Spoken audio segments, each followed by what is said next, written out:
Welcome back sa Mel and Joey.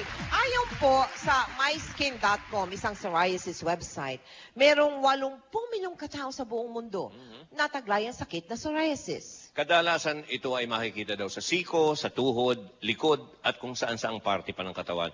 Kaya naman minabuti namin bigyan pansin ang sakit na ito upang mas maintindihan natin ang karamdamang kung tawagin ay psoriasis o psoriasis. Let's watch this. Babala, ang mga sumusunod na tagpo ay maaaring di nyo maibigan at posibleng ikawala ng inyong gana, pasintabi sa mga naghahapunan.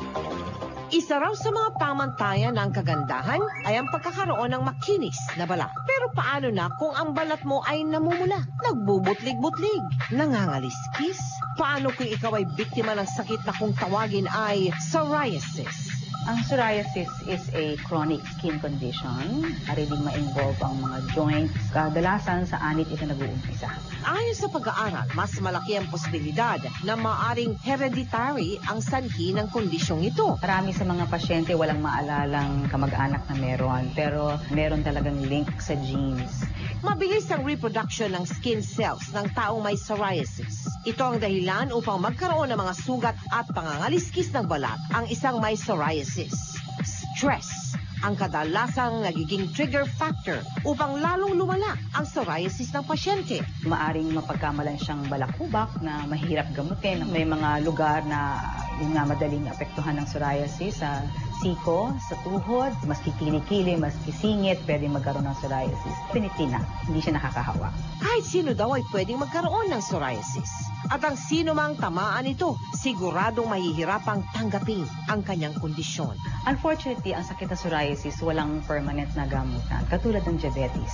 No? Lifetime na yan. Tanging mga gamot lang upang maibsan ang sobrang pangangati nito at makontrol ang outbreak ng mga lesions o sugat. Nariyan ang topical, oral, hanggang sa pinaka-latest tulad ng photolaser therapy ang maaaring subukan. Hindi biro ang gastos ng isang pasyenteng may psoriasis.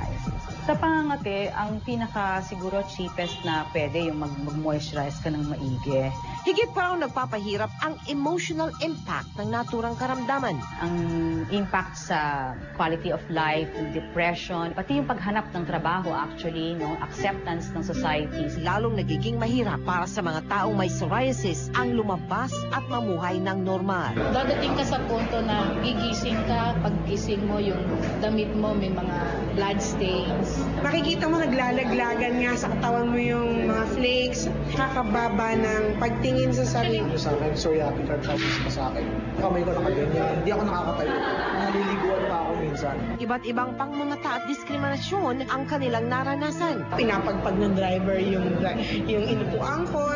Dinidiscriminate kami without knowing kung ano yung meron kami. Malaking tulong di umano ang pagkakaroon ng isang komunidad na naiintindihan ang kalagayan ng bawat isa. Ang ibig sabihin ng SORFIL ay Psoriasis Philippine Online Community Incorporated. Ito namin yung need na talagang kailangan mag-put up ng isang community. Kasi nga, marami sa amin ang sobrang nai-depress. Naipapadama nila sa isa't isa na ang mga psoriatic patients ay maaaring magkaroon ng normal na pamumuhay. You are always welcome with a pick up. Para na hindi kayong feeling na outcast ka. Nagpapalagana pa rin kami ng information campaign pa rin to encourage them to join the community. Pinaparamdam namin na they're not alone. 3 sa bawat 10 Pilipino ang maaaring apektado ng psoriasis. Hindi lahat lumalabas eh. Some of them are diagnosed. Dahil na in a country na focus sa ganda, talagang mahirap magkaroon ng ganitong karamdaman. Kaya naman ang tanging pakiusap nila. Kaya pa namin magtrabaho, hindi pa kami baldado. Huwag naman sana kami discriminate dahil ganito ang itsura namin. Ang mga taong may psoriasis tulad natin ay may karapatan pa rin mamuhay ng normal. Kaya, pag meron kayong nararamdamang kakaiba, huwag nyo ipinagwawalang bahala yan. Importante magpa-check up agad sa doktor para maagapan. Magbabalik ang Mel and Joey.